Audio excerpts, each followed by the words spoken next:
This picture is not fake. This is the rotating thunderstorm. This was taken by Wesley Luganbill, a very highly experienced storm chaser, an amazing photographer. This guy, I mean, look at this. You could tell, definitely a rotating storm.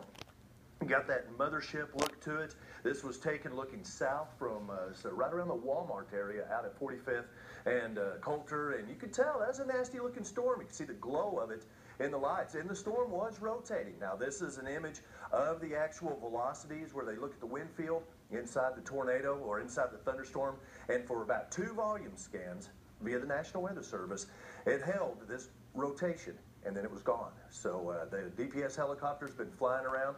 Last I talked to them, they had not found any damage, I should say. So there has officially at this point not been one single tornado touchdown. We'll have more information later on today at, excuse me, 5, 6, and 10. Now let's talk some rainfall here at the News Channel 10 studios. 1.4 inches. I got 1.38. Dave, 1.45. He expanded his lead. Look at Mac, 1.16 out the National Weather Service. 1.34, almost the entire city got over an inch of rain.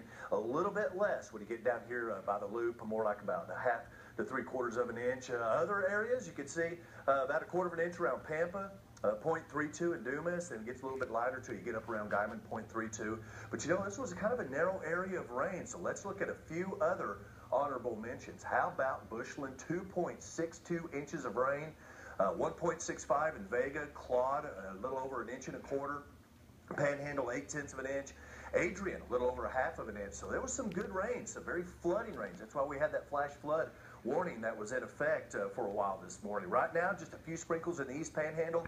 Everything is clear. We're still warming up. It's going to be late this afternoon into the evening hours that we see that next batch of rain. But we've been watching this area of low pressure, and that's really been cranking those winds back and bringing that moisture in to the mountains of New Mexico. That's going to be the fuel. We're looking at partly cloudy skies, but again, nothing on radar, so we don't have to be too concerned about anything at this moment. 78 degrees.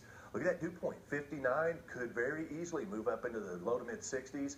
That is a pretty volatile air mass when that happens. Humidity about 52%. Now, we're looking at temperatures already up into the 80s across the southern Panhandle, 87 in Childress, right back into the upper 70s for Amarillo, 81 at Borger. We have some mid-70s off towards the north. And the winds, again, coming in out of the southeast, pumping that high humidity right back in. And look where it's coming from. Mid-60 dew points just to our southeast. So that is the high-octane fuel that thunderstorms need to become a little ugly. Now, we're looking at, well, the winds overnight tonight might get pretty gusty for a little while, about 20 to 30.